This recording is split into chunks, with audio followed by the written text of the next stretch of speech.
Look, first of all, thanks for giving me this slot to talk about our mental health awareness campaign, which is called Be Nice to Your Noggin.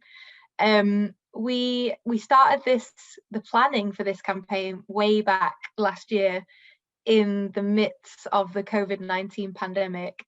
The council launched some helplines for crisis, bereavement and wellbeing issues back in April with Haver in mind and lots of other different local charities. And the uptake of these calls, this helpline was very low. So I think only 7 people called, even though at the time we were responding to a huge crisis in the borough, which our VCS, our voluntary sector partners, were completely integral to that.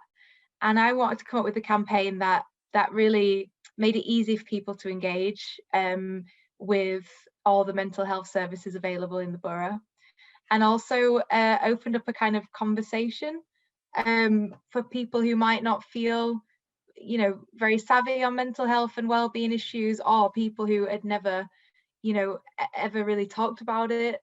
But we were saying in the COVID-19, pandemic, it is probably now that you're going to be feeling tested in a whole range of new ways. So even if you've never experienced mental health and well-being issues before, you can be quite open and honest if you're experiencing them now. So as part of LGBT plus History Month, one thing I'm not saying at all is that being LGBT plus and having well-being and mental health issues are two sides of the same coin. That is just not what we're saying here. But what we're saying is, in the backdrop of the COVID-19 pandemic, more people than ever need mental health support and might need someone to talk to, or might need crisis support, bereavement support. And there are a lot of specialist services out there, NHS approved, which are specifically for LGBT plus communities. So I'd like to share a presentation with you all to kind of go through some that we've cherry picked, and you'll see a little noggin there. I'll explain where they came from, but really what they are is little characters to bring the ideas around mental health and well-being, give them a kind of human touch in a way that says it's not scary, it's not dark, it's not unmanageable. If you reach out, there's always support available. We've got a lot of partners. So the Havering Council is working with Haver in Mind, Havering Compact, which is a partnership of over 40 local charities, Havering Community Hub, which if you haven't checked it out is a great platform for communities to connect. And we have developed this campaign as a kind of partnership campaign between all these different parties, and people are still welcome to contribute. So we're also working with all the different teams within the council as well, making sure that all our service delivery is aligned with mental health and wellbeing support for residents as well. So the noggins were developed by a local artist called Richard Durrani from Hornchurch, and he actually develops a lot of characters for children with SEND special needs, and finds that cartoons are just a great way to engage people of all ages. You might have seen, you might like to follow certain accounts on your social media where you like to follow little cartoons and things like that, which are all bringing the issues of mental health to life and making you realize, it's not just you going through it.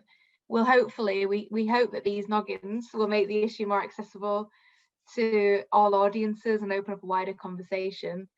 They're just uplifting little characters, and really you can see them having all kinds of emotions too, picking up on carers and frontline workers and their specific mental health issues during the COVID-19 pandemic, picking up on parents at home struggling more because they've got kids crying in the background when they're trying to do their calls. And just reminders, it's okay if you fall apart sometimes. Tacos fall apart and we still love them. These kind of uplifting messages to remind people that it's just human emotion that we're dealing with.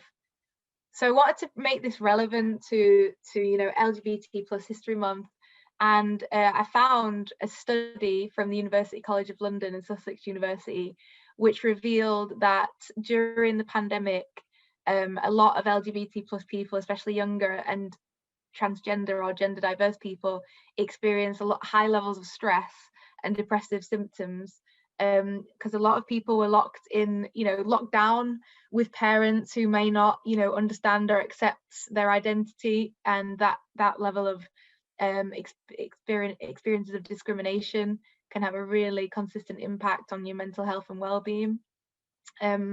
So as you can see here, we've got some top line stats. Out of a study of 310 LGBT plus respondents, 69% suffered depressive symptoms, rising to 90% of those who'd experienced homophobia or transphobia.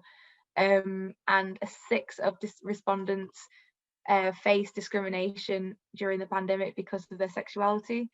A third amongst those were living in homes where they weren't accepted, fully by parents or family members. And 10% of people felt unsafe in their homes, which is, we know that lockdown's been hard for everybody, but this is very specific to experiencing this level of discrimination. Just makes life so much harder.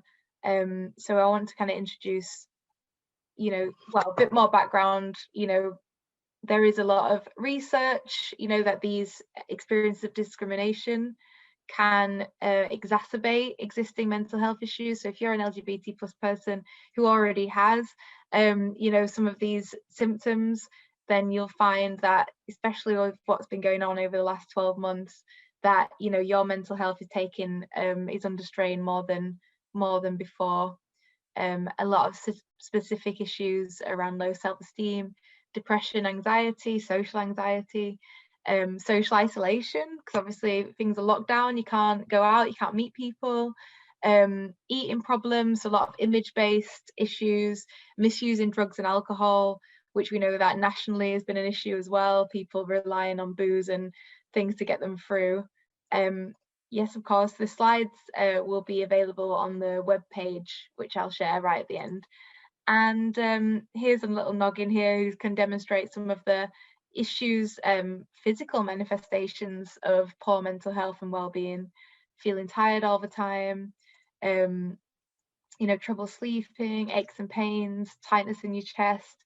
These are what we kind of are trying to say in this campaign, is that looking after your mental health is just as important as looking after your physical health. You'd never go through life never eating a vegetable and never exercising, so we're trying to say to people, you shouldn't be going through life never paying attention to emotions and feelings and issues that are creeping up, affecting your mental health, because now's the time, I feel, to kind of start opening up this conversation to people who've never really been engaged in it before. But of course, as I said before, embracing your identity has incredibly positive impacts for LGBT plus people. Increasing your confidence, improving your relationships with family and friends. If you're very clear about who you are, and that's what LGBT plus History Month is about. It's about feeling that pride that you're part of a community and a history that is so rich, all across the world. You've got pioneers, you've got people who've contributed to science, and we've got amazing history. And it is terribly sad that if you're part of the LGBT plus community, that you still experience discrimination and a lack of acceptance. But what we're saying is that embracing your identity can lead to freedom of self-expression, self-acceptance, increased resilience, and of course all these things contribute to excellent mental health. And as we're saying, that LGBTIQ plus is an umbrella term, and our identity is a very complicated mix of factors. And you could be LGBT plus, but you can also be BAME or disabled, or all these other factors that can contribute to how you experience life. So we want to take into fact that your age, ethnicity, your religion, your cultural background, your socioeconomic background, sexuality, physical ability, all these characteristics they contribute to who you are and your experience of life. And just want to say that there's support out there for no matter who you are and what you're going through. So Havery Mind is our key partner when it comes to mental health and well-being. They have some specialist services, which you can learn more about on their website. But advocacy is a specialist service, which means that you will have someone to assign to you who can listen to what you're going through, provide information and help you make informed decision when you're in a period of crisis, and accompany you and, you know, accompany you to doctor's appointments, or in meetings that are very difficult to you because you might be going through something, you might be going through a bereavement, you might be experiencing, you know, bipolar depression or, you know, psychosis. These are all things that can make navigating you know, these kind of appointments and dealing with GPs and doctors really difficult. So Haver in Mind do actually have people who you can work with to help you achieve these things whilst you're going through a tough time. And you can also call their Gateway helpline on 01708 457 040, and they're triaging, meaning that everybody who calls them, their team is helping to put them in touch with the services that they need, whether that's within Haver in Mind, within Havering Council, or within the wider community, because we've got a lot of charities who provide great support out there. So we've got a lot of NHS recommended specialist services as well. You know, we've got Gendered Intelligence, which runs youth groups in London, Leeds and Bristol for trans, non-binary and questioning young people. And it also runs a peer-led support group for young people aged 18 to 30. Iman is a charity that supports lesbian, gay, bisexual, trans, queer or questioning Muslims.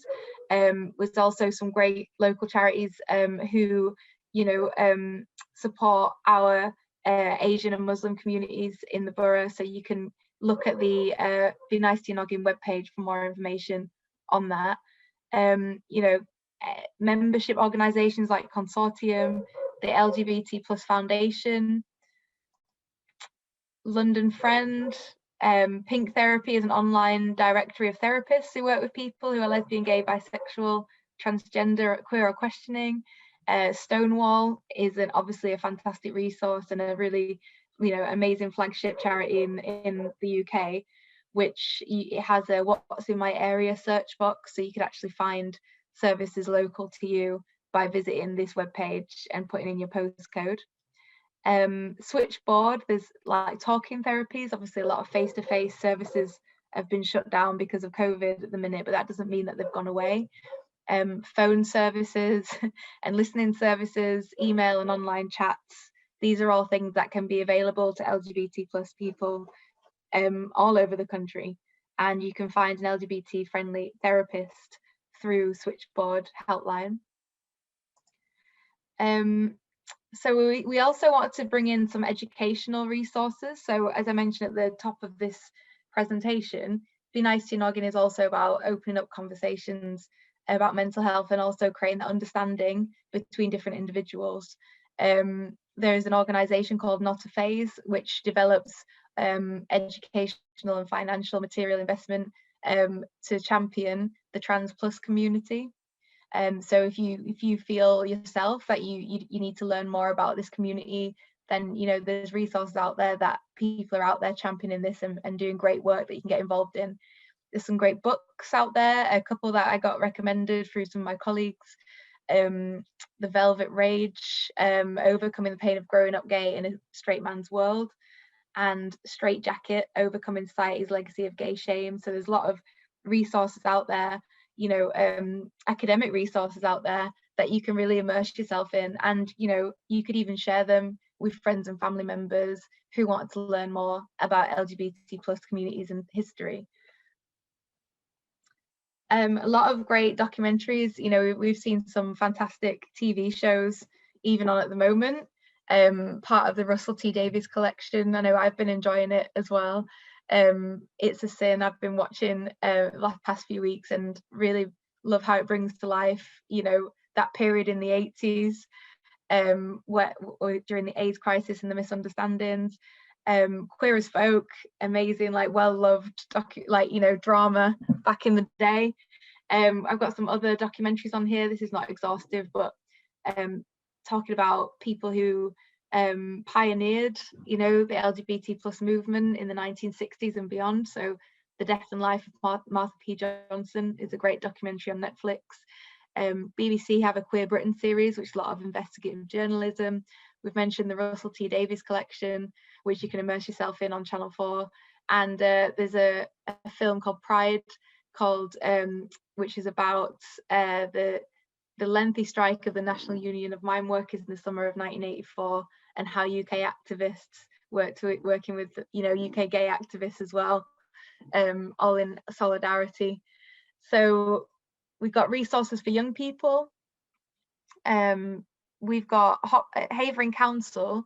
They have youth services that meet, that have two groups that meet for LGBT plus young people ages 11 to 13 and ages 14 to 18, or just young people that are unsure about how they identify. One's feeling a bit confused and questioning. They're currently holding Zoom meetings on Monday evenings, and the contact details are there. So if you know somebody young who might benefit from these kind of services, Havering Council Youth Services have these covered. And I've recommended a few more here. Young Stonewall, the Albert Kennedy Trust is supporting young people aged 16 to 25 who are facing or experiencing homelessness or living in a hostile environment. And 56 Dean Street offers confidential sexual health services to gay and bisexual men aged 21 and under without an appointment. So just to kind of top this off, I know it's a bit of a whistle-stop tour, but the web URL you can see here on the Havering Council website, Be Nice to Your Noggin. It has all the information in this slide deck on this web page on the drop-down boxes. So if you have any questions, or if you have any suggestions of resources that might be helpful as part of this presentation, then please email me. I'll put my email address in the sidebar, and I'll make sure that they're included as well.